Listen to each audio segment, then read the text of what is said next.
Hey everybody, today we are debating whether or not God exists, and we're starting right now.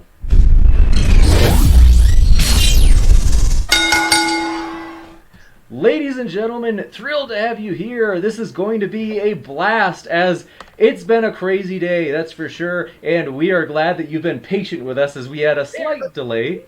I think that just in case somebody has their volume on, whether it be Zack or Randolph, and we are thrilled to have our speakers here. These guys are, I can tell you just by speaking to them beforehand, really likable, easygoing, down to earth. I think you're going to enjoy this one, especially if you were a little bit tired out from that slobber knocker last night with IP and G-Man. So, want to mention that each of the gentlemen's links are in the description so that you can check out if you're like, I like that, I want more of that. You can check out their content in the description where they are linked.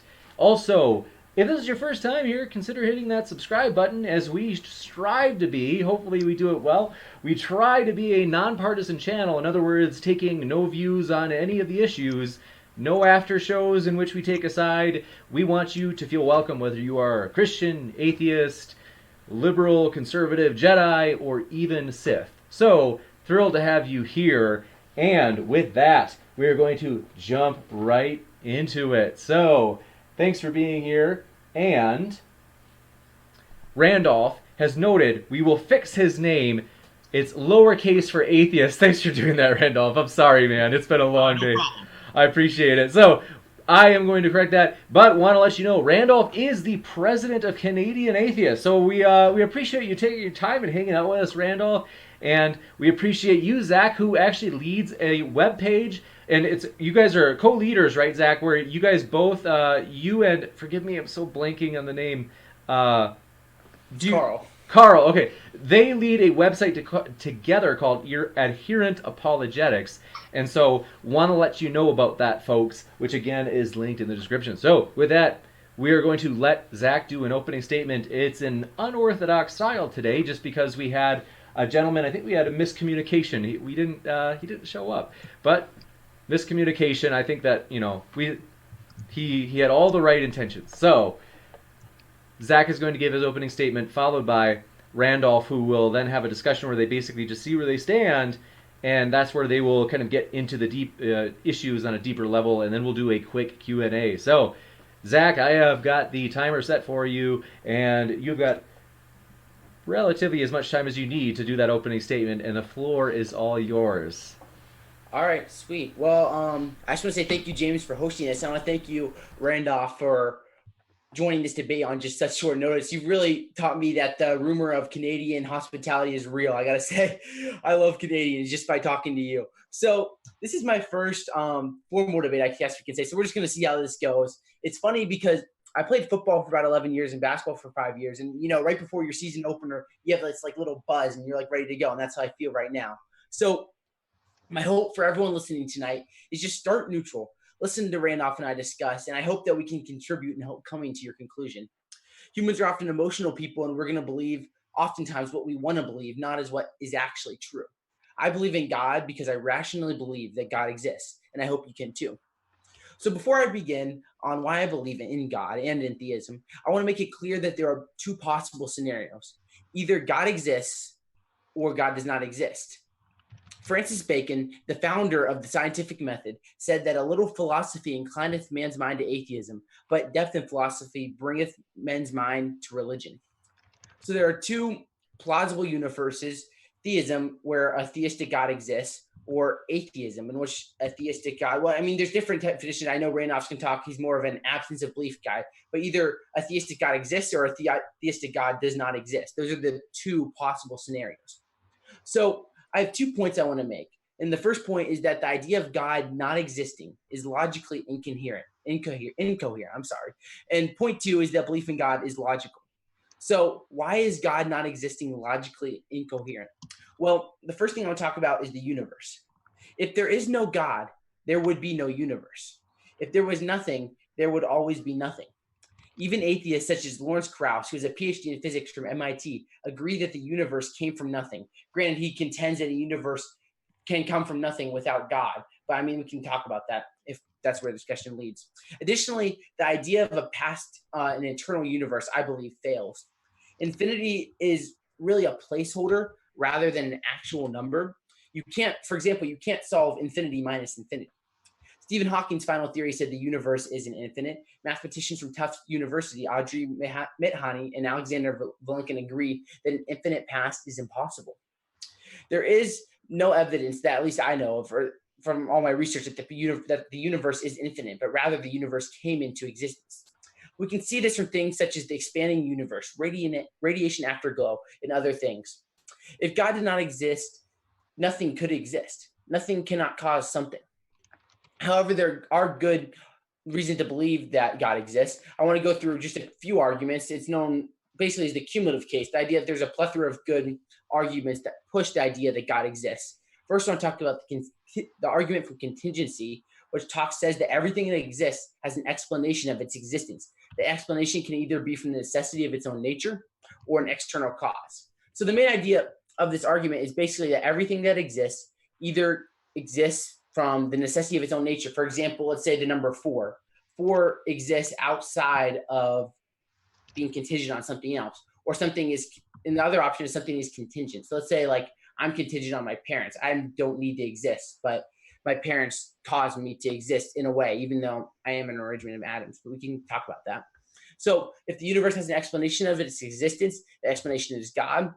You may think it's a big jump, but I think that the universe doesn't exist out of its own necessity. The universe doesn't have to exist. So there must be an explanation of the universe's existence.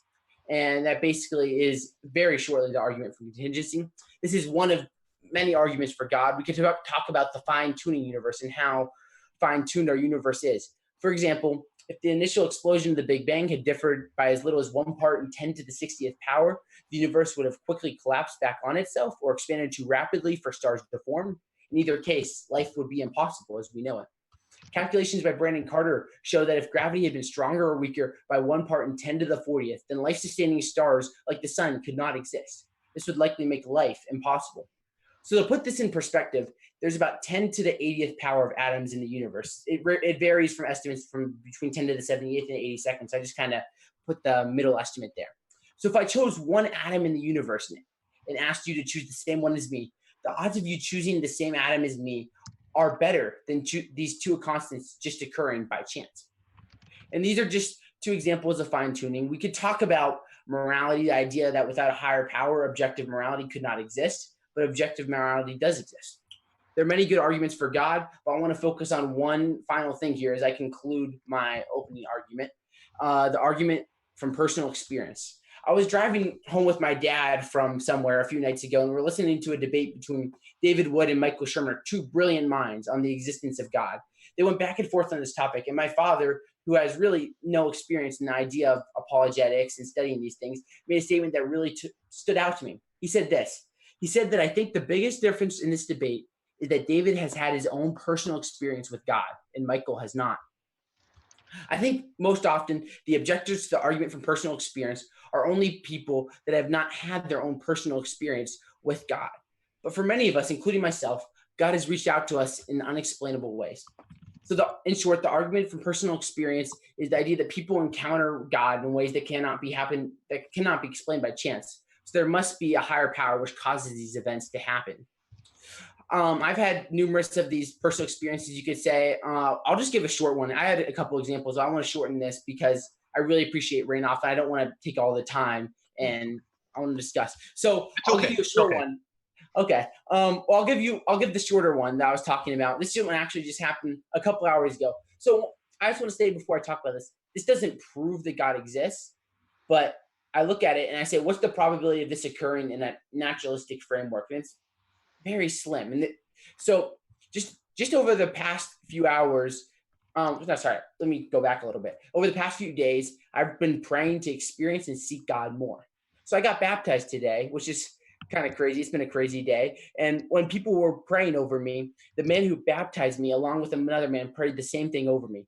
They said that I was seeking God, and specifically quoted Jeremiah 29, where it talks about seeking God with all of our heart and we'll find God. So I hadn't told a soul about my prayers recently that I've been wanting to seek God, but I'm certain that it was God confirming that he heard my prayers, speaking through them. Could it be a giant coincidence? Of course, it's entirely possible. But possible doesn't mean probable. I think it's very, very improbable that those same things happen. And I want to conclude on this, that the idea of a personal experience with God isn't just a me thing. A 2006 Pew Forum study studied charismatic and Pentecostal Christians in 10 countries. From these 10 countries alone, those countries being the USA, Brazil, Chile, Guatemala, Kenya, Nigeria, South Africa, India, the Philippines, and South Korea. Sorry, not Canada, Randolph.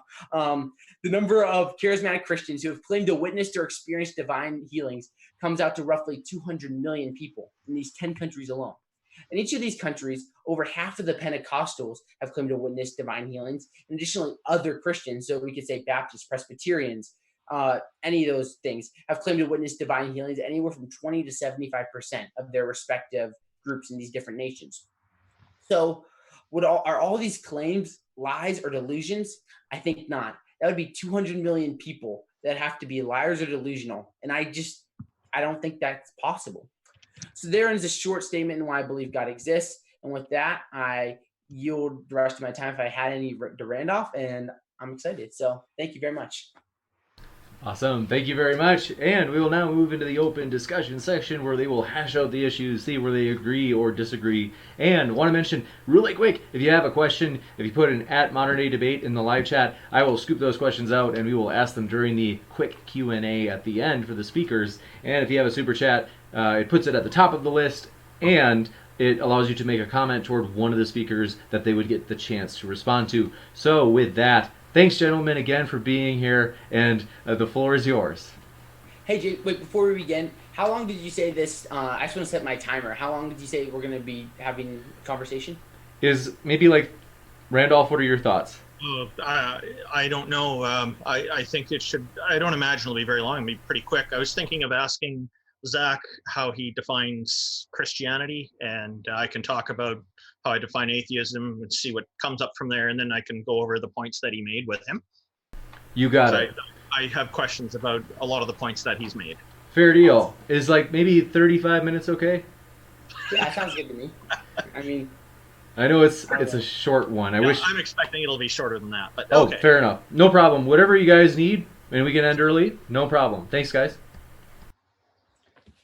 So, all Zack, right, I guess before we started the show, maybe I'll start with just quickly talking about how I understand atheism, and Yeah, you go can for it. talk about what Christianity means to you and what's kind of required to be a Christian, I suppose.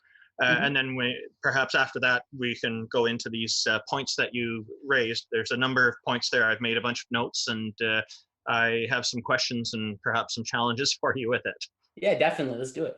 Okay, so I'll just quickly introduce, again, I am the founding president of the Canadian Atheists here in Canada. It's a federally registered organization. We are looking for members. Our website is canadianatheists.ca, that's plural.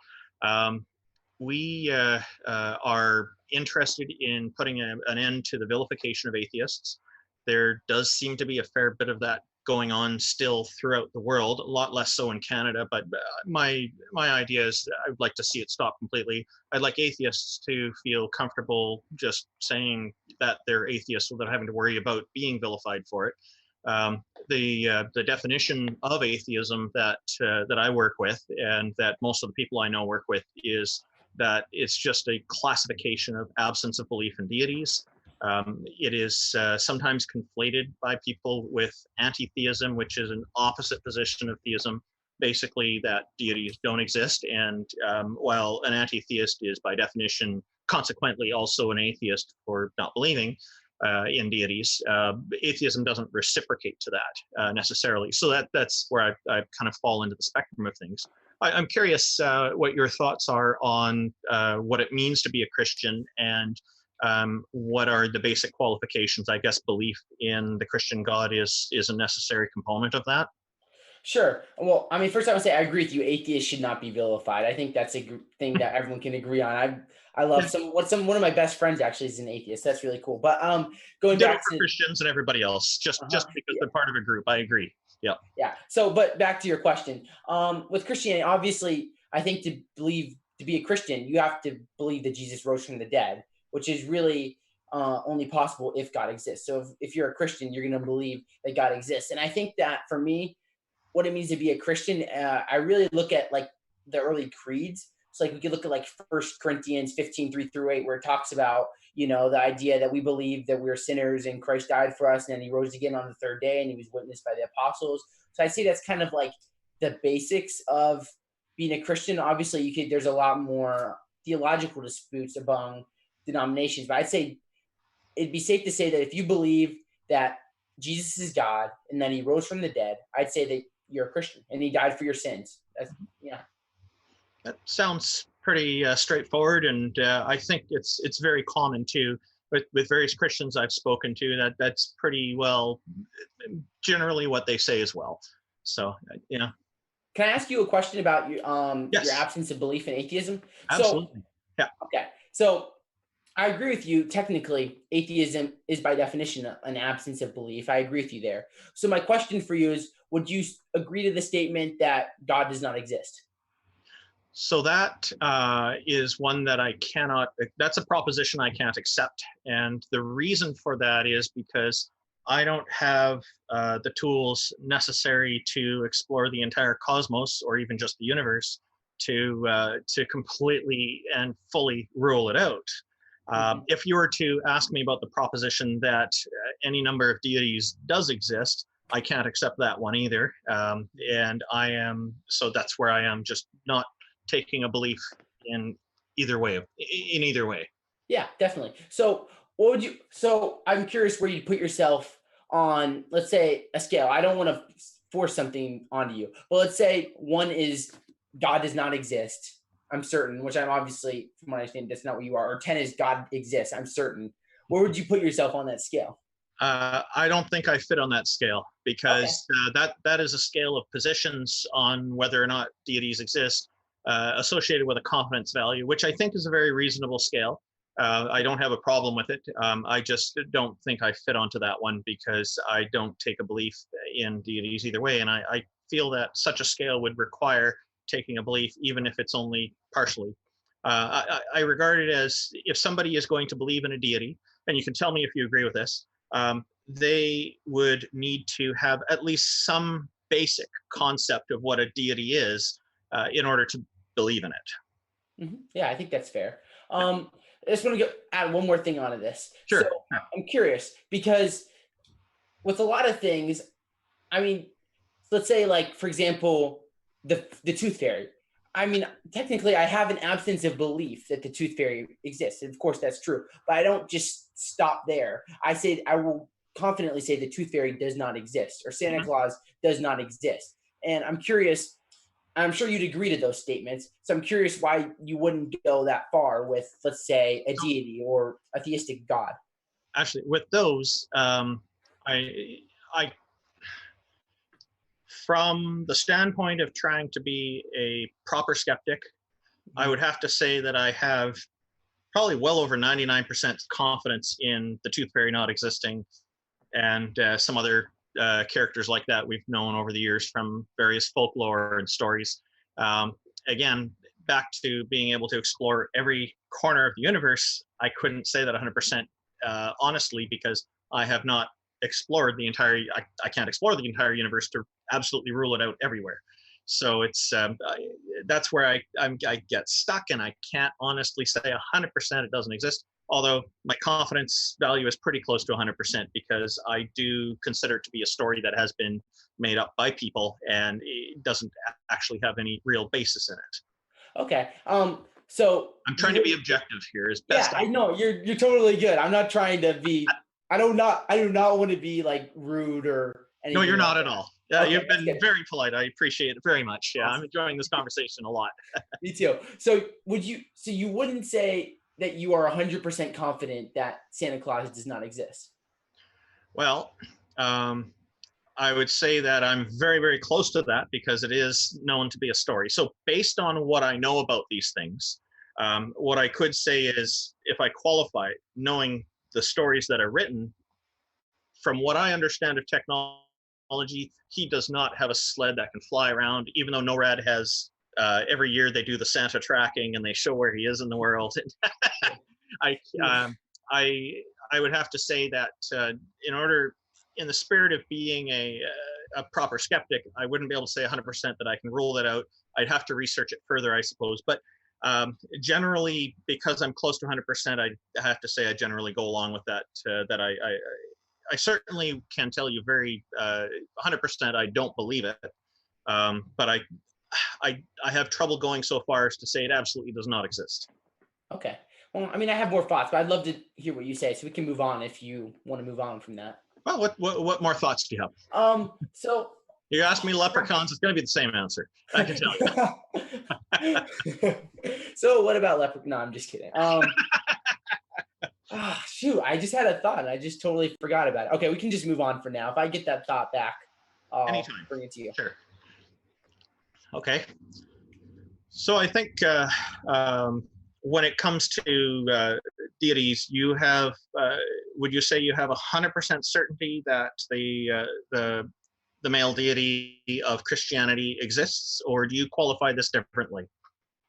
Well, I wouldn't call him a male deity. I'd say it's God is not male or female. But I would say I wouldn't say 100% because I can't measure and just show you, oh, here, right here, kind of like I can say 100% certain this glass of water is right here. But I mean, whatever the next thing to that would be, like 99.9, kind of 9%, I'd say is where I am with it. Okay, yeah, you're like me. The confidence value is very close to the top there. Okay, got it. That seems quite reasonable and rational to me as a way of looking at things. So, okay. Did you want to get into the points that I have regarding the points that you've made earlier? Yeah, sure. Let's do it. Hey, Jim, I guess our conversation's over and we're going on to questioning points now. So I'm going to be asking Zach about the various points he raised. I guess I'm hoping this will be a very easy one for you to moderate. You bet. Thank you very much. You mentioned, Zach, in your opening statement that there are two possible scenarios that God exists or does not exist. And I'm curious, why do you limit that to just one deity? Okay. One God. Well, so what I'm arguing for is, when I say God, I'm not just I'm arguing for a maximally great being, I guess you could say. So I would say that it'd be impossible for two maximally great beings to exist at the same time, because if you're maximally great, you can't have another being existing with you. So I'm arguing that there's a maximally great being, and I think that it'd be impossible for there to be multiple maximally great beings. So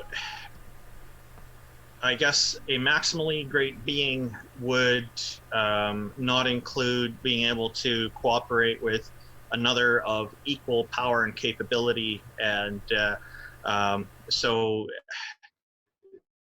does that exclusionary approach somehow fit with maximally great?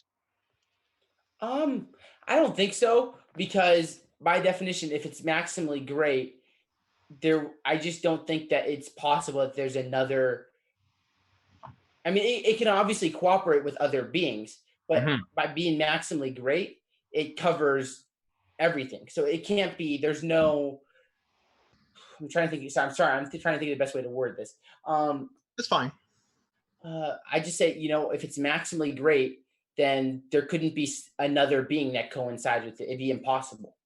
Okay, so your definition of maximally great means there can only be one, and there couldn't be a number of them cooperating together, as some polytheists typically seem to be okay with having multiple deities. You're not okay with that. There can only be one. Well, I think with polytheism, I think most of those deities aren't maximally great. They're kind of usually created from another god or something like that. But I'm arguing for a theistic maximally great being. So it's only possible that it exists by itself. Why must it only be one? Why must it only be one? Well, because if it's maximally great, it means it's all powerful, which means it could not share powerful. It's okay. It's outside of time, so there can't be multiple. If it's outside of time, it covers all of time. So yeah.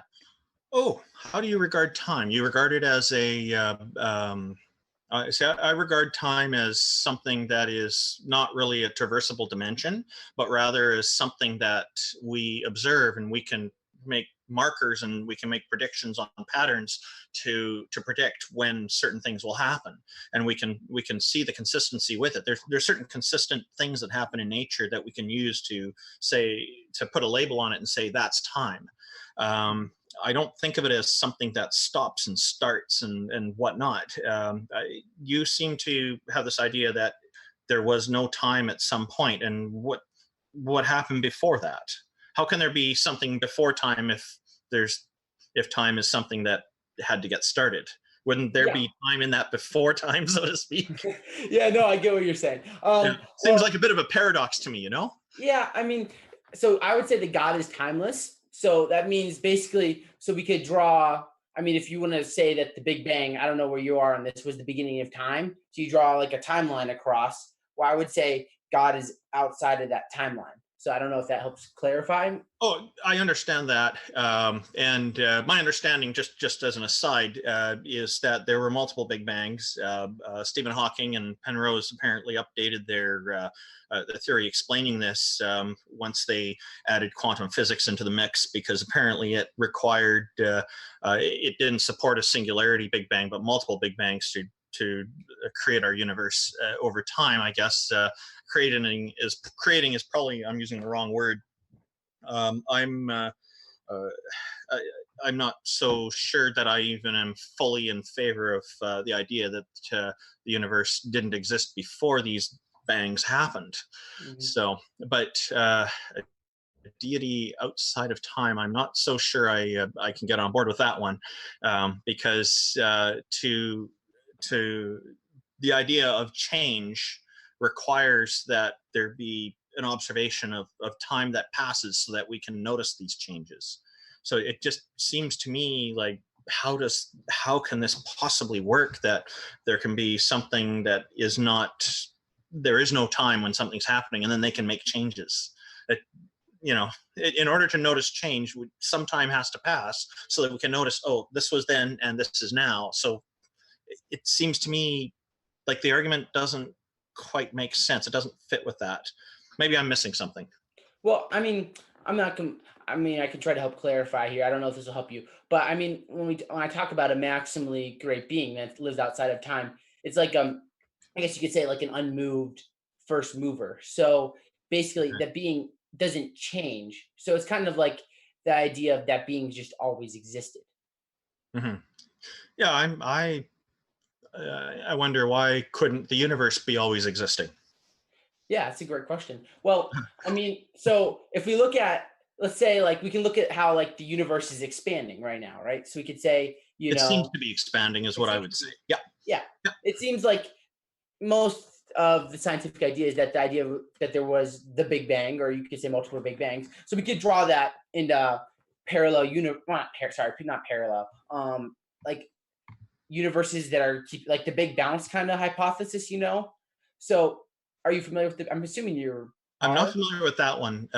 Yeah, science is not a strong point for me. I do take an interest in it, but I'm a novice hobbyist when it comes to it. Is how I look at it. Yeah, same. I can't say So I'm I'm probably getting some stuff wrong, and I'm sure people are making mention in the comments, and I haven't seen it. Yeah, me too. It's probably like, oh, that stupid Christian. I don't Which know. is fine with me. Yeah, I mean, yeah. So, I mean, basically, it's the idea that the universe is expanding now, but eventually it's going to collapse on itself, and then there's going to be another Big Bang, basically, and that goes on for infinity, basically. But the way I look at it is, it doesn't seem to me that the universe is static, so that the universe is moving. So something had, so let's say, like the Big Bang caused the moving, and if you want to say, eventually we have to draw ourselves into a point where something caused the first motion. That's the way I would look at it. Because if you have, kind of like a pen that stands right here, if nothing moves it, it'll always stay still. But it only starts moving when something pushes it. Granted, that's Okay. not Yeah. what I believe God did. That's kind of like an example of what I'm trying to say. Okay. So your position on cause and effect, would it be fair to say that you think it's necessary for everything in the universe, and the exception to that would be your God? I wouldn't call it in the exception, because then I think that's obviously kind of unscientific in a way. But Okay. I would say that God, the God I believe in, is outside of space, outside of time, outside of matter. So that we look at it, and I think that everything in the material world has to have a cause to come into existence, but something that is spaceless and timeless and immaterial wouldn't have to have a cause of its existence. And how do people know that that the Christian God has these characteristics How do we know? of being outside of space and matter and time and whatnot? Yeah. Well, I mean, I think it's probably a common thing that you've probably heard before, but I think we look at, let's say, the Big Bang, or whatever caused the origin of the universe, what caused the cycle, or whatever you want to say to get to where we are now. Let's say that, like, I think I look at it in space. Oh, can't speak. Space, time, and matter come into existence with the Big Bang. So whatever caused this thing cannot be composed of space, cannot be inside of time, and cannot be composed of matter. So it's kind of a so that's how I come up with the idea of it being spaceless, timeless, and material. Yeah, I just still don't understand how that means that your God would be outside of those things.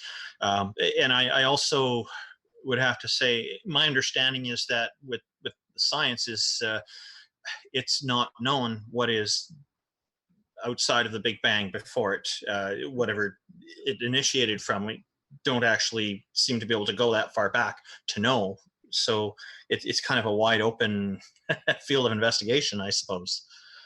And it seems that you're jumping to a conclusion that that it must be a deity, must be Well, your God that did it. uh, so I wouldn't say that I'm jumping to a conclusion. I'm kind of looking at the data that we have. So we could talk about how, the models break down right before the origin. So we look at the possible, I'm looking at, like, what's the possible scenarios here? Could it have been another universe that caused that universe? But then the question is, what caused that universe? And it goes down. And I think that's a great question to ask. Maybe something went wrong, or a couple of universes that are incompatible collided, and boom, we have all of this mess, and here we are with stuff all over the place around us, and floating around and making yeah, galaxies and whatnot. yeah. So I think where that evidence leads is going to come down to an unmoved mover. I mean, obviously, Oh. yeah. So Okay, so this is where it seems to me that you're thinking that this must be where it all started from, and so this, it seems to me that you are thinking that every effect must have a cause in our universe. yeah, I think that's rationally demonstrated too. Like, we could talk. I mean, obviously with quantum mechanics, but quantum mechanics is something. The laws of quantum mechanics cause a new particle to come into existence. But I think that in our universe, we don't see a new matter coming in out of nothing, like literally nothing. Oh, okay, so when it comes to nothing, what are you thinking is nothing? How would you describe, I guess, nothing? Absolutely nothing? Like there's absolutely no properties or characteristics to it? I would say, like, no matter, no space, no time. There's no laws of physics or anything like that. That's what I see nothing as. Okay, so um, because of that, I think that it's very difficult to make predictions about this absolutely nothing if it doesn't have any of those characteristics, because we're unable to really put a definition on it. And because of that, I would, from a skeptical standpoint, have to say that I could not rule out the possibility that things could erupt from absolutely nothing. Well, do you have any evidence of this? I just said I can't rule it out as a possibility. As I would say, not impossible is what I say. Because if we agree that absolutely nothing has no such characteristics, has no laws of physics or anything like that, in a sense, without any kind of physical laws to that we're familiar with in our lives that restrict us from doing a lot of things and also make things work the way they do in what appears to us to be quite a logical way of working. With absolutely nothing, we wouldn't be able to, I don't think we could credibly say that absolutely nothing could happen. It, like, absolutely nothing could, maybe something could erupt from it. But if as soon as you say with absolutely nothing that it would be impossible for anything to erupt out of it, then suddenly we're putting a characteristic, a rule onto it, and then it's no longer nothing. It's something because it has one rule, right? I mean, so there's multiple things I can look at here. I'd say. Does that kind of make sense? Yeah, I see what you're saying. I mean, Okay. I don't agree with you. Oh, okay. Completely, but I see what you're saying. It makes sense. Oh man, why are you so nice? I love Canadians. Oh, you're a nice guy too. Appreciate it. But I think possible doesn't mean probable. So I honestly, Right. I would say I'd like to say not impossible. Yeah, but yeah, I get it. So I don't. If there is absolutely nothing, I'll just repeat this, because if there's absolutely nothing, then I think it'd be fair to assume, based off of our experience, that absolutely nothing remains absolutely nothing. we have experience of this, do we? Well, I mean, logically, I mean, we don't see things just popping out of thin air. So, yeah. Yeah, well, we're in a universe where there are laws of physics and whatnot. You did mention fine tuning, which I have some problems with as well, but we can get into that later. So, as I think it was Tracy Harris on the Atheist Experience one time was explaining that scientists don't have absolutely nothing to experiment with, so they're not able to make conclusive judgments about what behaviors could come out of that. What if something it possibly could erupt out of that or not? Yeah, well, I mean, she makes a fair point on that. Sorry, what did you say there? I missed what you said there. Sorry, and I think she makes a fair point on that. It does seem logical to me. Well, I think that once again we have to look at it logically. I mean, we obviously, because we live in a universe, we can't experiment on absolutely nothing. Yeah. I agree with that. We wouldn't exist. Yeah. We wouldn't exist. We couldn't. Because we don't have it available to us. Yeah. We have a vacuum, but it still has photons and neutrinos passing through it. Yeah, exactly. But I think I mean, you may disagree with me on here, and this might be something that we might just have to agree to disagree on. But I think that. No, I refuse to agree to disagree.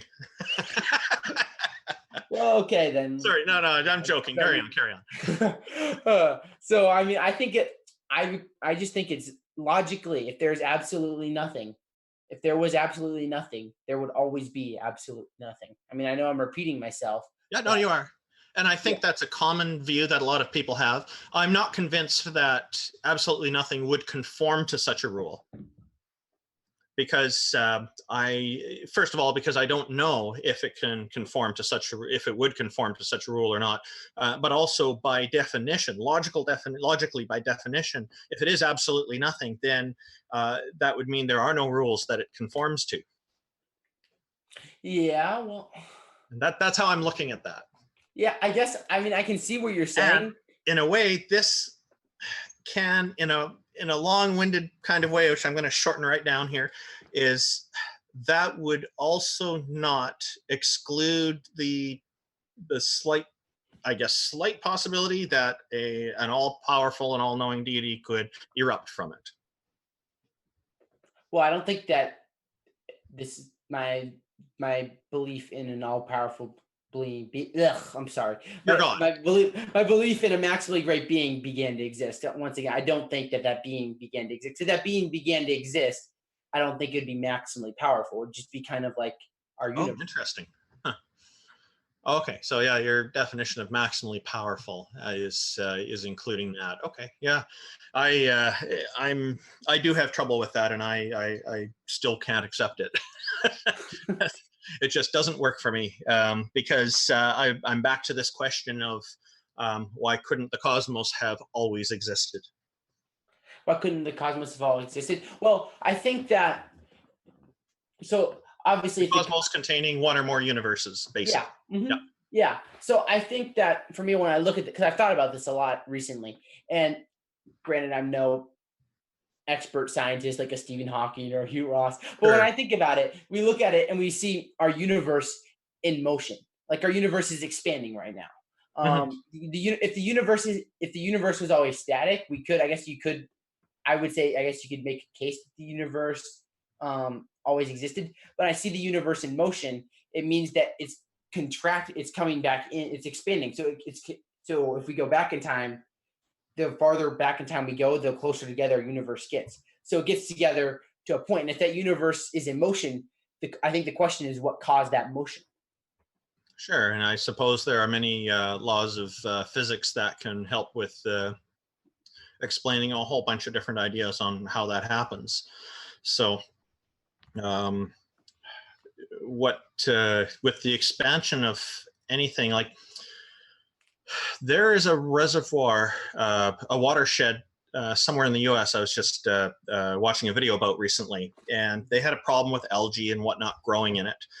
So they somehow came up with a solution of having these black plastic-like balls that are, I think, about 3/4 or 4/5 filled with water.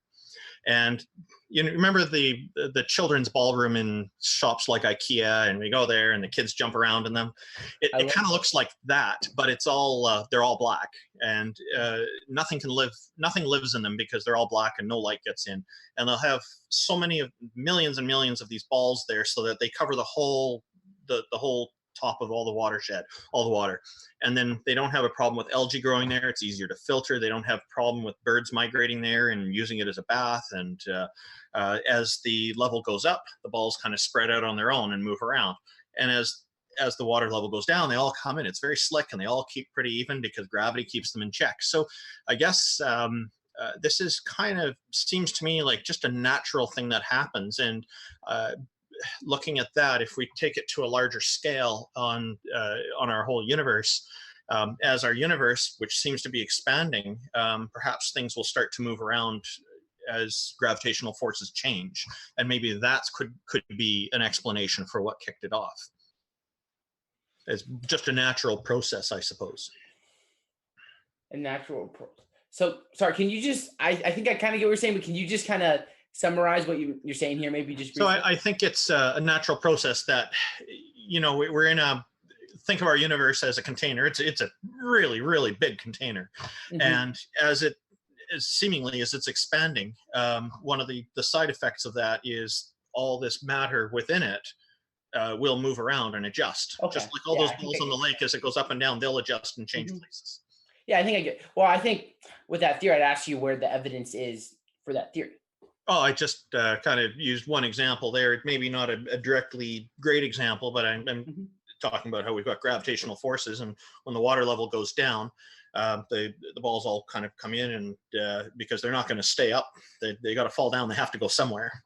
Mhm. So, but I'm thinking because things are changing, and as you even stated, we're in a universe that's changing, and I agree with that. Where there is change, you have all this cause and effect going on, and you have you'll see things moving. And with gravitational effects, I'm not an expert on this, but my understanding is with because of the gravitational forces, we do tend to see things spiral and change. You know, you pull out the plug in a sink or a bathtub that's full of water, and it starts to spiral one way or another. It spirals down, and the water goes down instead of just straight emptying out. So Yeah. spirals seem to be kind of a natural effect that seems to happen, and on a much larger scale, I'm thinking that's happening with our galaxy and everything being pulled into the center. It's spiraling around instead of just pulling in straight. Mhm. Yeah. Well, I mean, once again, I think I'd want to see the evidence for that because I mean, I obviously, don't have evidence for that one. It's yeah. just my understanding of it, and It's then I could be completely wrong on it. Yeah. Well, I mean, I just think that, well, of course, we could all be completely wrong. You never know. Well, oh, shoot, the terrible statement to say. It's possible that that either one of us is wrong. But regardless of that, Yeah, we could both be wrong. Yeah, we could yeah, both be wrong. So well, God both, well, I guess, I mean, God both can exist and can't exist. That's kind of self-defeat. He either exists or he doesn't. But regardless, I mean, when I look at like a theory like that, I'd say I just want to see the evidence, because a lot of other theories of an eternal universe have kind of failed, I guess you could say, because there's not I haven't seen a model that's supported to reach like a scientific consensus or close to it of an eternal universe. So I'd have to see the evidence for it. Yeah, I think that's fair. You just mentioned something interesting, that it sounds like you're saying your deity can't both exist and not exist at the same time. Mm-hmm. Okay. If it's a maximally powerful being, would that be a limitation on its powers then, if it was unable to both exist and not exist at the same time? I mean, I don't think so. I mean, when we look at all powerful, I mean, it'd be logically, we're looking at something logically incoherent. Like, it's like we're talking about the laws of logic, obviously, which in any possible universe or any possible scenario, the laws of logic apply. Like the law of the excluded middle. Either Sure. God exists, a maximally powerful being exists, or a maximally powerful being does not exist. Oh yeah, with the proposition that's you're looking at that law of excluded middle. Okay. And that's kind of how it is with a lot of things. It's just the only options are true or false, in a setting of reality. So I guess what this sounds like, you're also presuming that your God is having to comply with the laws of logic in the universe. I wouldn't say in the universe, because the laws of logic are transcendent. Everywhere. They don't just apply to our universe. They apply no matter what. All right. So maximally powerful would mean that there is a restriction, and that restriction would be compliance with the laws of logic. I get what you're saying with that. I still don't think that changes the fact that I'm arguing of a maximally powerful being, because I mean, okay, I'm just trying to understand maximally powerful here, because you're saying maximally powerful, and I think there are some people who will think that God is above the laws of logic, and then there's others who take a more reasonable approach in saying no, they wouldn't be. Yeah, I mean, well, I think that. So your definition of maximally powerful will seem limited to somebody who thinks that laws of logic wouldn't necessarily have to apply to a God. Yeah. Well, this is something I'm not completely certain. I'll have to research and get back to. This kind of goes back to this is something that kind of goes back to the idea of, I was just looking at this recently, like, can it's God. Something to think about. Yeah, it's something to think about. But I would think that the laws of logic are, they're transcendent beyond our universe. So, of course, 3 will always be 3, regardless of, you can't change that. So, I mean, if you want to say God can't change that, then, I mean, I'd say you're right. Okay. So what I'm hearing there is that there is some kind of restriction on God's power then. He cannot break the laws of logic. Well, I wouldn't call it a restriction, because I still think that he's all. But he has to work within the laws of logic. What he has to do has to be logical. Mm-hmm. Yeah. Okay, so here's my question for you. Where did the laws of logic come from? They didn't come from anywhere. They're transcendent. They're transcendent. It's always been there. So God didn't create them, though. Well, I think without God, there'd be absolutely nothing. And I get what you're saying. Okay. Yeah. Alrighty. Yeah. I find this whole thing very confusing. So. It is a little, yeah. I like. This is one of those things where I haven't looked into this in depth. So there's people that obviously would know a lot more than me. So this is something I obviously have to dive into more. So I don't want to sound like a heretic to the Christians. Or no. That's not what we're trying to do here anyway. So you did mention infinity minus infinity is not possible to calculate. Am I understanding that correctly from your opening statement? Yeah, I think that's fair to say. Okay. As a single operation, as a single transaction, infinity minus infinity, that would not be 0? I don't think so, because it's conceptual. It's concept exactly. I agree. I see what you're saying, but I mean, I think I agree with you, actually. Okay. Yeah, I just wanted to explore that a little bit because I think it was kind of fun. Okay. Yeah, definitely. So one intriguing point was you're saying that the universe didn't have to exist. Mm-hmm. I agree with that. Do you think that it's necessary that your God has to exist? Yes. Okay. Always? What do you mean by always? For eternity. Your God will always exist. It's eternal. Yes. Can your God bring an end to itself? Does it have enough power to do that? This is one of those like questions you were talking about earlier. I mean, I'd say no. I mean, it's all Okay. powerful. It can't. Yeah. So that would be another another thing that the maximally powerful deity cannot do. Well, this is another one of those. I'm not trying to be tricky here. I'm just Yeah, trying to no. kind of understand maximally powerful, because it sounds like cannot break the laws of logic, cannot end itself, and break out of eternity. Yeah. I mean, I'm this is wondering. another one. I'm very curious about this. Okay.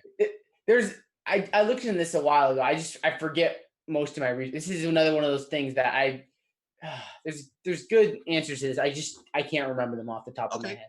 No problem. So No problem. with like that and laws of logic, I mean, I gave what I can remember, but Sure. I think it's just something that that I've seen that I believe there's good answers to. I just don't know them off the top of my head, so I apologize for that. No. That's okay. It's fair enough. Yeah. Okay. Fine tuning argument. One of the problems I have with that is we don't have other universes to compare with to come up with an idea of what there could be possible ranges on what we consider to be constants, and so we don't even know if they're tunable.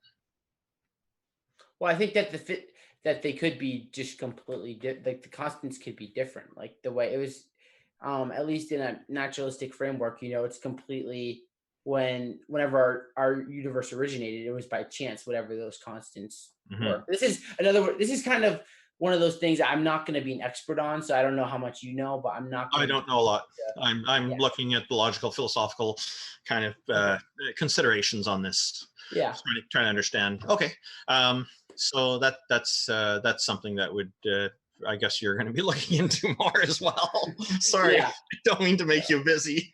No, it's all good. I've been wanting to I want to look into these things a lot deeper. Obviously, I just wanted to, Yeah. I'm not going to act like, oh yeah, I know all the answers. I don't. Oh yeah, I don't have all, I don't have all the answers. You're striving to be objective about it, and I think that's wonderful. And I think more people should try to.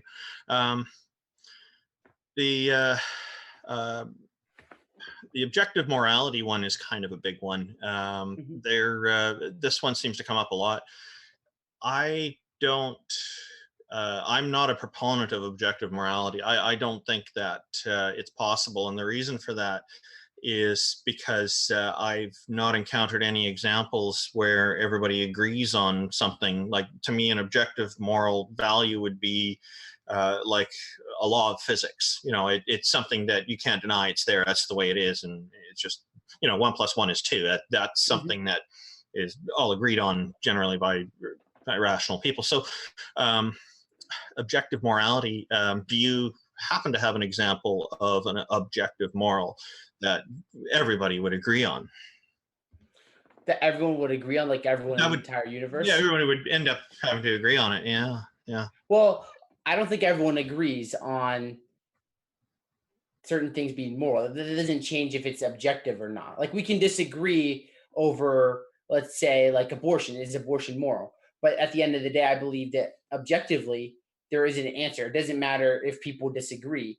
We can look at, I'd say, like, let's give a more general example for, like, let's say murder. Abortion's fine. Okay. Yeah. Because Well, I abortion's more take the controversial. position that, and I consider all my positions on morality to be subjective. I don't consider any of them to be objective. I think that you and I could have an agreement on something subjectively, and then because we have agreement on that, we can make objective determinations, but it doesn't make it overall naturally objective. So, like, when it comes to abortion, I favor the freedom of bodily autonomy as a human right, and so I think really it's whatever the reason is, or if there's no reason at all, the right of a pregnant person to end the pregnancy is entirely their choice and their right, and there should be no pressure on it. But I do know that there's a lot of people who disagree with me on that, and I suspect you probably do too. Yes, I do. I mean, this is obviously, I think this is a different debate, obviously. Yeah, So, yeah. I mean, I'm just trying to get at objective. I was trying to get use something that as an that, example. yeah, Yeah. I was trying to give an example where people disagree on whether something is morally Sure. right or wrong, I guess you could say. But I'll just transfer it to a more general idea. Yeah, sure. Because let's say murder. Because I mean, I'm sure you agree that. Say which? What? What did you? I broke up. I didn't hear you. Sorry, I said. I'm sure you would agree with me that murder is wrong. I would agree. Yes. There are people who do disagree with it, though. Yeah. And there's even the Amalekites in the Bible were killed, or the story of flooding the planet and killing a lot of people and animals. Pretty much everybody on the planet who really didn't do anything at all, from my own discernment. Or we take a look at Abraham being ordered by God to kill his own son. There's an intent to commit murder there. How could Abraham, if this is an objective value, then how could Abraham go and carry that out? Okay. Well, I mean, there's a couple different topics you're talking about here. We could talk about. I'm giving a couple. Talk about pick whichever one you want. We can talk about the idea of the Old Testament and like what's going on there, morality. But I was talking more like in general, murder. Okay. We can get into specific examples. Sorry. Yeah. We can talk about that if you want, but I mean, I was trying to focus more on objective morality because that's more what this debate is. So I look at objective morality and say murder. Obviously, there are people that are going to disagree that murder is wrong. I mean, I'm sorry. I'm so sorry. I sound terrible now. The people would disagree and say, you know what, murder is okay. Well, we look at that and we look historically, there really aren't any societies. There aren't many that say you can kill for no reason. We can say that people's killing was for a bad reason, but they still give a reason. Murder, it's just, so they would say it wasn't murder. We'd obviously most likely agree that it was murder. But most of the time in societies, you can't just kill someone because you feel like it. We could argue about whether their justifications were right or wrong, which obviously most of the time, especially in the ancient world, they were wrong. But it still doesn't change. Oh, I just lost my thought. I'm sorry. In the U.S., they have a number of states have capital punishment. We don't have it here in Canada. I consider capital punishment to be a form of murder. Yeah. So, I mean, there's different ways you could look at what murder is. With capital punishment, I don't really want to get into my views on it. I mean, sure. Okay. It's a complex topic that I haven't looked into. I'm trying to give an example of where people even justify it under the law, and I still consider it wrong. Yeah. Well, I think what I'm talking about is something, let's say. So what would be the objective moral value on capital punishment? Okay. So let's say, for that, people would say, hey, we're killing with justification. But I'm saying universally, when we look at it historically, I could be wrong, but I don't think there is a society that says that you can kill someone for no reason. I mean, obviously we can talk about like you believe that the justifications for capital punishment are wrong, but there's still people giving a reason for why they're doing it. So I'd say that there is no society that says that you can kill someone for no reason. And it kind of leads towards an objective truth that their murder is wrong. Killing someone for no reason is wrong. So, and then that has to be qualified then. So it kind of, when it comes to ending a life, it's there's conditions attached. There's strings attached. It doesn't sound so objective to me now. Well, I'd say that the objective truth of killing someone for no reason is wrong in every society. Sure. And would that include somebody killing someone accidentally? Manslaughter? Well, yeah, that's a tricky one. You can't say. Yeah, obviously, this is the problem with objective morality. There's all these exceptions. Well, we can debate this, but it still doesn't change the fact of whether something. I mean, obviously, I believe in God, so I believe there's objective morality. But we can debate over whether something's right or wrong.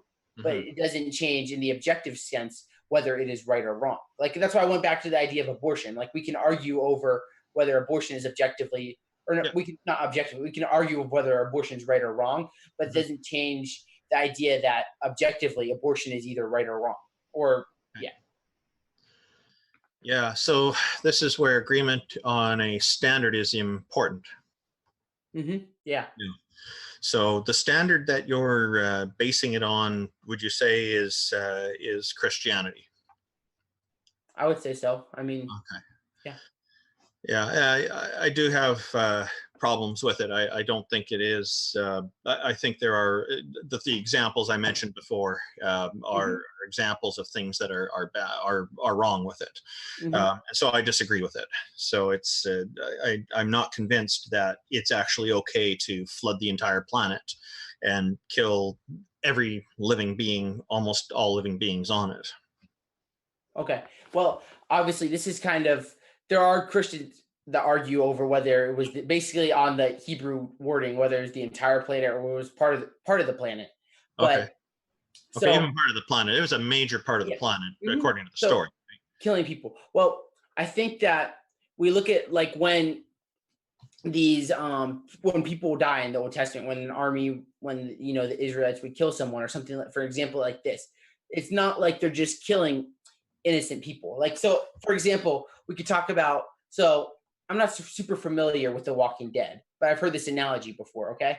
So I'm not familiar with it either. So we're in the same boat. I've heard the analogy. So just follow with me. So basically in The Walking Dead, there's this group of people that the whole show is basically like there's zombies everywhere and people are trying to survive. Right. So these group of people that harbor people into their society to try to protect them. They say, hey, we'll protect you from the zombies. Just come stay with us. And what happens actually in the society is that they say they'll protect them, but then they'll disarm them and then they'll cannibalize them and eat them. Okay. Okay. Are you following with me? So, and that's been found, I think, by archaeologists have discovered evidence of that happening with ancient tribes. And I think Sigmund Freud even talked about these different tribes doing it. Some of them would eat the dead because they believed they would inherit some of their abilities. So if a big, muscular, strong guy passed away, then everybody in the tribe would want to eat a piece of them so they could become big and strong like them.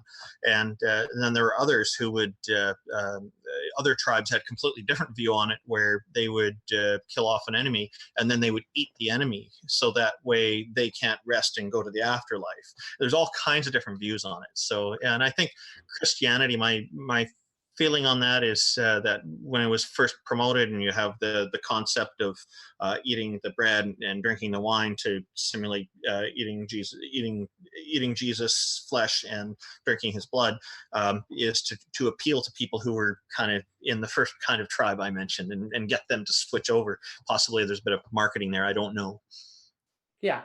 All right. Well, I mean, before I go there, I just wanted to finish my story. Sorry. Here. Yeah, So, you're fine. It's no problem. It's no problem.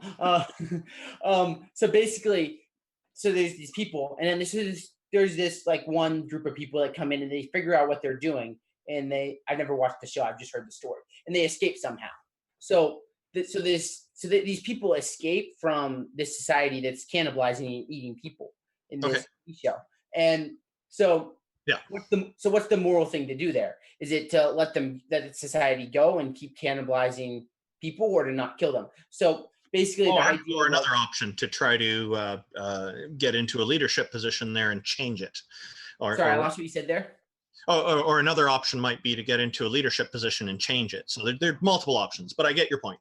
Yeah. Well, I mean, I think that it's not when this kind of goes into the Old Testament, is it's not just a leadership thing; it's a culture issue. So to solve the culture issue, unfortunately, you have to take out the culture. And if we want to translate this into God, so let's say that God exists let's say, and that the things that happen in the Old Testament, let's say like the Amalekites or the Canaanites, they happen. So God is the life giver. So I think it's fair to say that God could be the life taker, because if God exists, we're physically dying in this realm, but we're just changing locations if God exists. Mm-hmm. So I think there's. I mean, I'm sorry. No, I no. don't want to kick off. You go. I was going to say, I mean, we could keep talking about this, but that's kind of not the topic. We're talking more about does God exist? And this is kind of going into Yeah, is that's God gone evil, off. things Okay, like that. So yeah, I'd then rather move on. let's move on. Okay. So yeah, it's a tricky one too for me because I got in last minute on this. So Yeah, I appreciate it so much. yeah. It's I appreciate you following along with this kind of stuff. The objective morality one is I can go on and on. Boy, there are you convinced that like I think it was interesting in your original opening statement that you're saying the universe isn't necessary. Um, Similar to that vein, you stated that there must be a higher power. And am I understanding you correctly on that? that the universe doesn't have to exist. Well, no, that you already clarified that you did say that it's not necessary for the universe to exist. I'm wondering, it kind of ties into another statement you made, I think, later in your opening statement was that there must be a higher power. Yeah, I think that it's necessary that there must be a higher power. Okay, and by higher power, you're meaning God. Yes, a maximally great being. Yeah, maximally great being. Yeah, and so what necessitates that in reality? What necessitates that there must be this maximally great being, this higher power, this Okay. God of yours? What necessitates that? Okay. What makes it necessary? Okay. So would you say that it's possible that God could exist theoretically? I'm not going to go quite that far because I'm not convinced of it, but I will go as far as saying I can't rule out it being not impossible. I can't rule it out being impossible. Okay. Well, I think let's say theoretically it's possible that a maximally great being, or we can just shorten it. Hypothetically, sure, I'll go along with that. Yeah. So hypothetically, in one possible world, a maximally great being exists. Well, I think it's fair to say that if in just that one in that one world, a maximally great being exists, that's not a maximally great being if it only exists in one world. A maximally great being would have to exist in every possible world. So that's why I would say that it's necessary that a maximally great being exists. Every possible world. So this is, again, looks to me like imposing a restriction on all the possible universes. I think you meant possible universes, right? Yeah. Mm-hmm. Yeah. Okay. So so basically the restriction that's imposed on every possible universe is that there must be a maximally great being. And I'm wondering, why is that? Well, once again, I was just trying to follow you through my logic. And I think if it's possible that a maximally great being exists, then I think you could say that in a possible world that it exists, then we can conclude that it wouldn't be maximally great if it only existed in one possible scenario or one possible world. Oh, it's because of its characteristic that it's maximally powerful that it has to. That's what necessitates existing everywhere. Yeah. Its character, yeah. If it was something, a material being, I guess you could say, it wouldn't have to exist. That's why, because of its characteristics, I think that it would have to exist. If your deity, if your God was not wanting to exist in a number of different universes, would it have that option? Once again, I think we're going to this topic that I told you about before that I don't think I need to research more, the more theoretical things. I can. So it's an unknown. Okay. So it's an unknown. All right. Well, I wouldn't say it's an unknown. I just say I haven't. That's one of those things I have to brush up my research on before I could get back to you on that. I'm not. Well, you're basically saying that you don't know, and it's okay to do that. It's an honest thing to do. Mm-hmm. I think. Okay. Mm-hmm. I would say I don't know, but I think that there's answers on the Christian side. I just forget what they are. Sure. Okay. So with that, I would say it's because you're at a point of saying I don't know. That doesn't help your position. Yeah, I'm not saying I don't know. I mean, I personally don't know, but I think that there are answers from the Christian side. I just don't have them off the top of my head. Okay, and you're asking about and with this higher power, have you taken the steps to eliminate other possible options, other alternatives to it? Like, there's no other possible alternatives to this. This is the only thing that can be. I think I need. It's this maximally powerful God of yours. It has to be of Christianity. It has to be. You're saying it's necessary everywhere. Have you ruled out the possibility of other alternatives? Oh, you mean like other religions? No, not necessarily the an alternative to this maximally powerful being. Like it could be something completely different to it instead that could take its place. That's not a being, but maybe something else, like a set of natural laws or something else. Have you actually taken some steps to rule that out?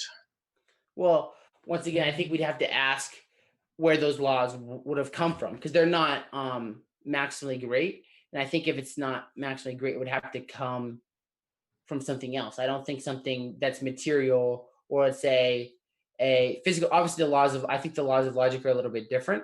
But Okay. once again, sorry, this is not an area of my expertise, so I'd have to Oh, no problem. look at some of these things and get back to you. I'm just asking based on what you said in your opening statement. That's what inspired me to ask these Yeah, questions. it's no problem. I would say that it's not possible. Yeah. Oh, okay. So you're taking a position that it's not possible that there be any alternative to your God being the creator of everything. From what I understand with the current evidence that we have now, yes. Okay. So would that mean that you're still open to other possibilities if something was later discovered? Yeah, sure. I mean, I think that if we say discovered something like an eternal universe, Mhm. I would say, okay, well, that definitely would take a hit on the idea that there is a maximally powerful being. Sure. Okay. So, um, okay. So I think that sounds to me like there's a little bit of doubt there. Because you're open to that. Yeah, I mean, I wouldn't say I'm doubting. I would say Sure. obviously I would say it's possible that I could be wrong, but what? Oh, this is good. Good. Yeah, Good. it's possible, but is Okay. it probable? I think it's very, very, very I don't want to sound like rude here, but I think it's very. You're almost 100% confidence value. Yeah, like yeah. I That's can't. where we're at. Okay. Yeah. So, alrighty. You asked about you asked in your opening statement, what's the chance of the universe occurring, and then you said that it's extremely slim. And I'm wondering how you know that to be the case. I'm talking about with these couple constants right here. Okay. So I was talking about the possibility of these two constants occurring randomly or by chance. So Right. so the one, it differs by 1 part in 10 to the 60th power, and one if it was any different by 1 part in 10 to the 40th power, then these things cannot exist. So if you multiply the two, it'd be 10 to the 100th power. That both of those I have to double. Yeah, that'd be right math. So yeah. So where do you get those numbers from? That was from my research. I mean, if you want sources on them, I could get back to you on that. Well, I'm not asking for sorry. I'm just trying to generally understand how those numbers are justified as the right numbers to use in making this determination. Because here we are in this universe that 100% occurred, as far as we're perceiving. Yeah, yeah. Well, I think you just froze. So yeah, if you know this, these numbers that you're putting out there, they're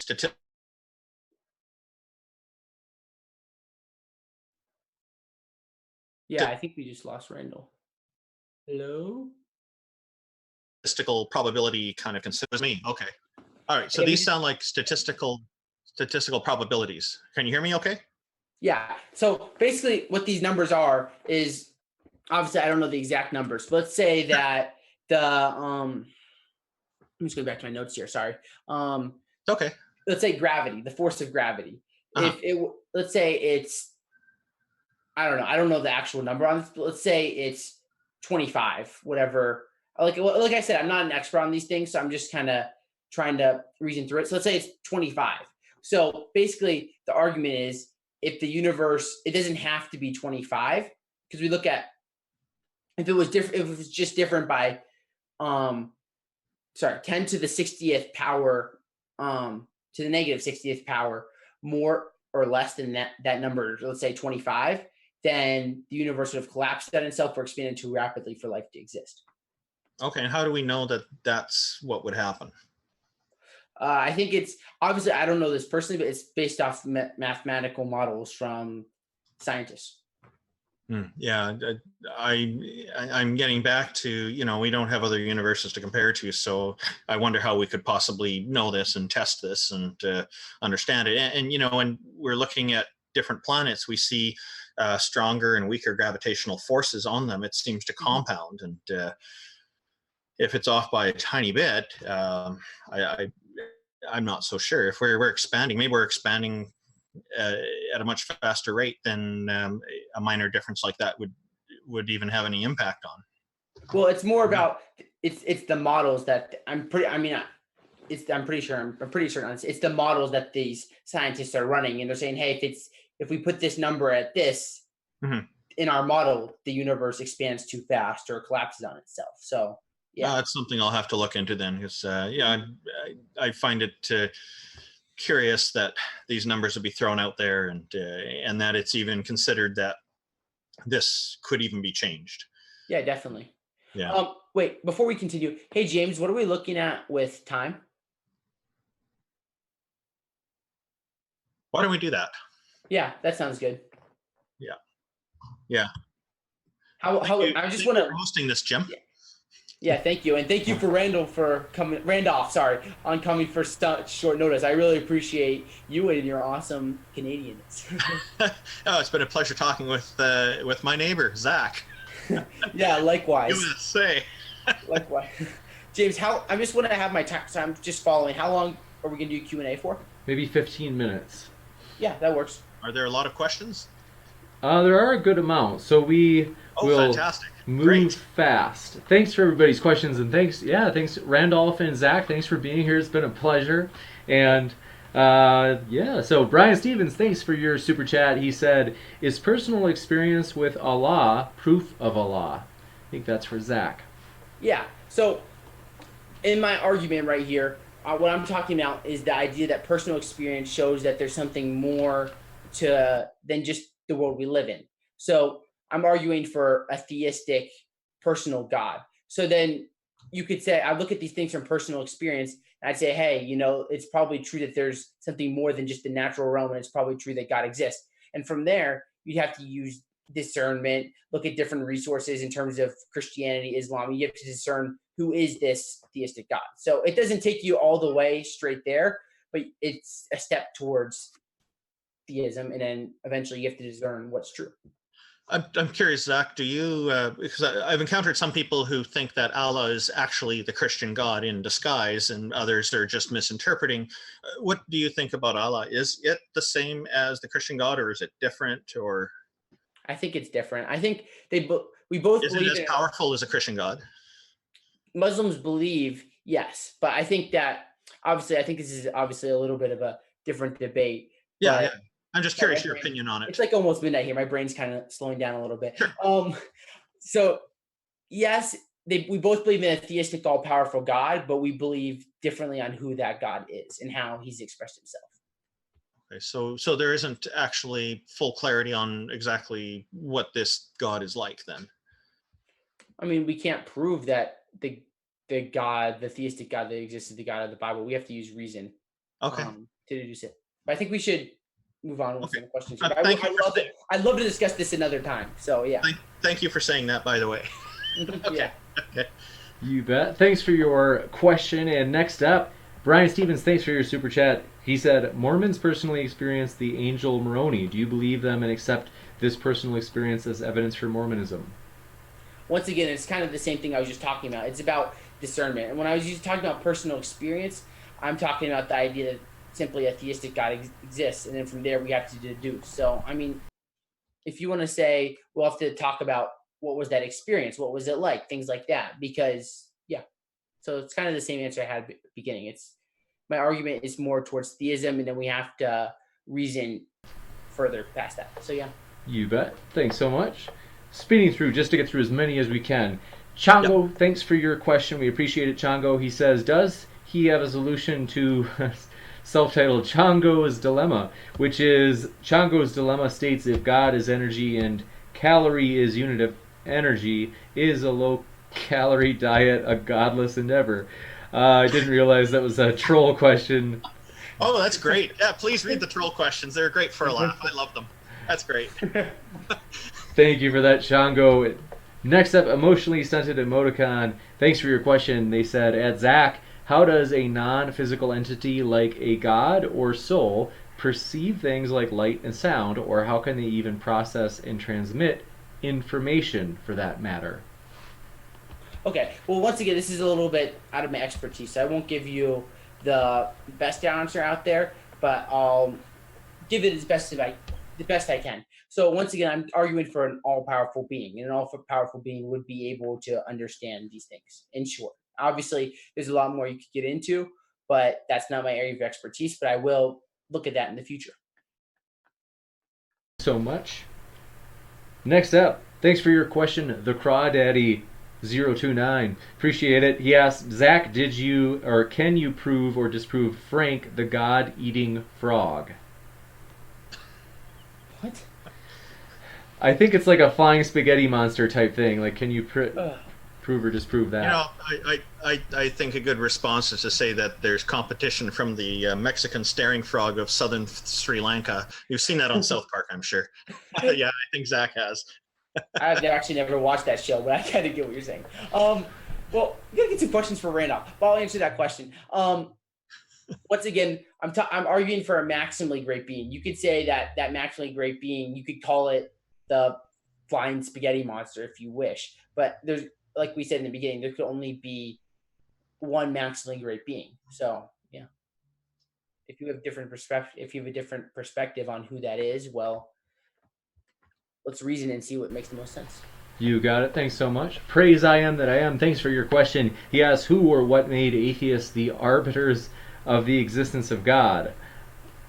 If you want to answer that, Randolph, I guess it's for you. I don't consider atheists to be the arbiter of the existence of deities. We just don't believe that deities exist. So I think if you've encountered somebody who's claiming that atheists are arbiters of whether deities exist, that's a mistake. That's possibly somebody who's got wrong information about what atheism is, or they are purposely trying to mislead you. It is certainly not consistent with any definition. Gotcha. Thanks so much. And we just had a super chat come in. NANA. Thanks for your super chat. They say there is no God, only Zool. So thanks for that. I'm pretty sure that's Ghostbusters. I was just gonna say that's a Ghostbusters reference. That's fantastic. I love the Ghostbusters. That's terrific. Thank you. Was it the gatekeeper or the keymaster? I don't remember. Yeah, I think that's awesome. That's a fantastic movie. Yes. So, Mind Onion, thanks for your question. They asked for Zach, if everything has a mover, what causes radioactive decay? I'll have to look into that. Honestly, I haven't studied radioactive decay that thoroughly, but I mean, I believe it's a natural process. So it came into existence by the laws of nature. I think so. I agree.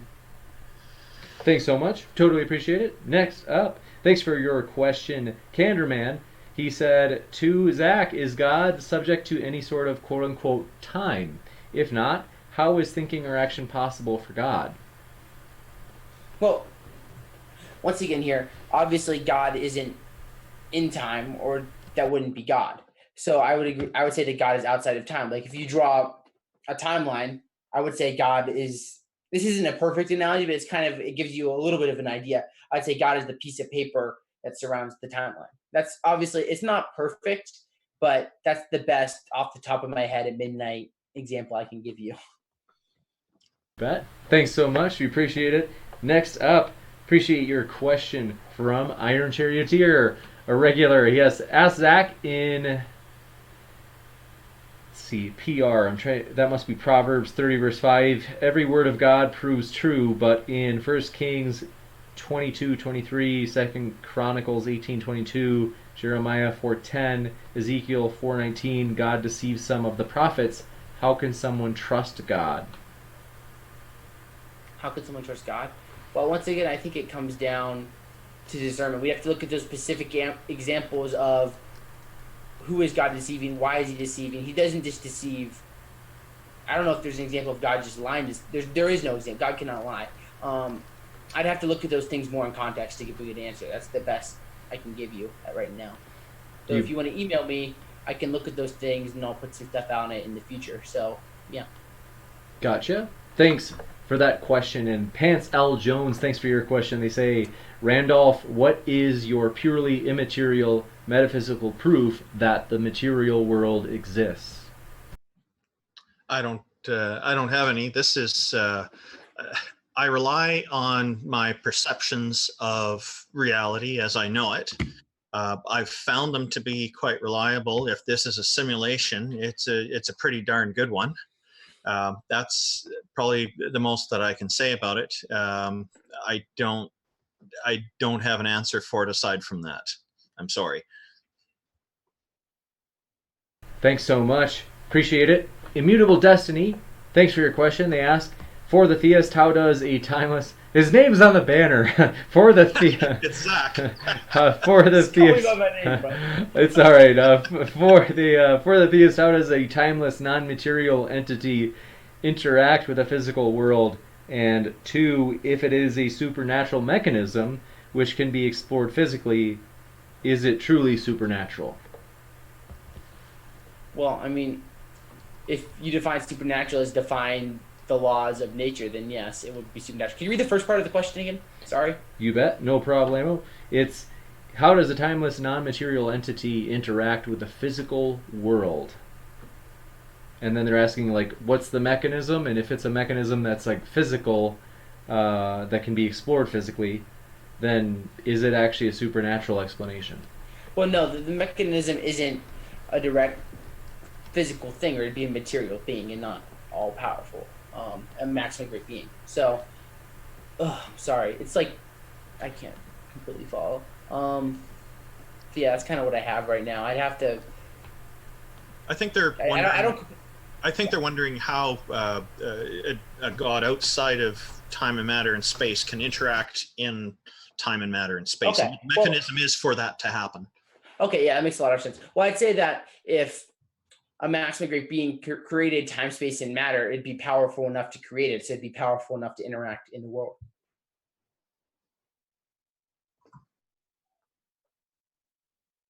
We only have a few more questions, so hang in there. And Bunny 2007, thanks for your question. He or she asks, ask Zack if he has medical evidence from physicians of the faith healings he spoke of in his introduction. I don't have any on me. I mean, I can look into this more thoroughly. I know that they recently published within, it was a couple months ago, a peer-reviewed medical journal, and there was something with the gastrointestinal, and there was nothing that happened. They're like, nothing that happened. This is me talking midnight. And they said, hey, this is a miracle. Like, the best explanation, and really the only explanation we have, is that it was a direct miracle. I don't have it on me, but yeah, so there is stuff out there that you can look at towards this. And then if you want to look more towards a more interesting thing, there's obviously the miracles of Lourdes, I guess you could say. It's very Catholic, so but it's interesting stuff to look into if you want to look into reports of miracles. So yeah. You got it. Thanks so much. Next up, we need a little more action for Randolph. Well, I know, that's what I was thinking. We just got one. Zack's getting all the attention. He's the I love listening to his voice. You got to get him some questions. He just says such a nice. Oh, wow. Oh, thank you. It's a very pleasant fellow, that's for sure. And JMD Apologetics has a question for you. This is the last one. Sorry, folks. I know that some of you asked more than one question. I've tried to skim through to try to get at least everybody's first question in before going to the seconds of others. And I do have a little more time if both of you do, but it's up to you. You decide. I hope you can forgive me that if I only do the first question from each person, just because it's been such a long day and I am It's okay. On the verge of collapse. It's your show. You decide. But we would love to have both of you back, because I can tell you people have really enjoyed both of you. And so great. It would be our pleasure. What's the question? The question is, JMD Apologetics 101, thanks. He says, if nothing is something with no ontological essence or structure or properties in addition or metaphysical characteristics, then how could it cause anything since it has no predictability? I'm not convinced that predictability would be required. The essence of putting predictability on it would be a constraint or some kind of a rule or condition, and then by saying absolutely nothing is predictable, it is no longer absolutely nothing, but because now you have some way of defining some characteristic of it. You got it. Thanks so much. And I want to remind everybody the speakers' links are in the description. If you want to check out their content, we highly encourage you to do so. Then you can hear more. Also, want to mention, we constantly, well, sometimes it's funny, YouTube sometimes, at least I'm told, subscribers have told me, like, hey, I didn't get a notification. And I'm like, oh, did you hit the bell? And namely, the bell next to the subscribe button. And they're like, yeah, it's been hit forever, and YouTube just doesn't tell me. So I don't know if it's we'll just say it's a coincidence. Who knows why it happens? But also, YouTube also demonetizes everything we put out, and I have to appeal everything, which means I'm not sure if YouTube. And I mean, like, even if there's no words in the video, YouTube, I think they, for some reason, we've been put on the slightly naughty list. If you want to support this channel, whether you share it or like it, whatever you want to do, that helps us a lot. And we just want to say thanks for those of you who've done it. A lot of people have, and it means so much because we can see the share statistics and things like that. It helps a ton because, like I said, I think YouTube thinks our slightly controversial issues are, I think they just kind of try to tuck us a little bit maybe into the back pocket of YouTube. And so we appreciate your support in whatever way you do that. And we hope you're welcome here, or feel welcome here, as we try to welcome Christians, atheists, and all of the strange creatures in between. So with that, once again, I want to say a final thanks to our speakers just for being here. It's been a pleasure. We really appreciate you guys hanging out with us. I felt very welcome here. Thank you, Jim, and thank you for organizing this. And Zach, it was just a pleasure meeting with you, and the chat beforehand as well. And this whole thing was fantastic experience. Thank you. I agree completely, James. It's awesome what you set up, and I thank you for Randolph for coming on in such short notice, and I really enjoyed it. So yeah, thank you so much. And one more thing, I have to say, I did enjoy that troll question. I hope next time we'll get a few more of them. I can't agree more, especially if they are movie related. I'm a huge movie person. So with that, thanks so much for being here. It's been a pleasure, everybody. Keep sifting out the reasonable from the unreasonable. Take care.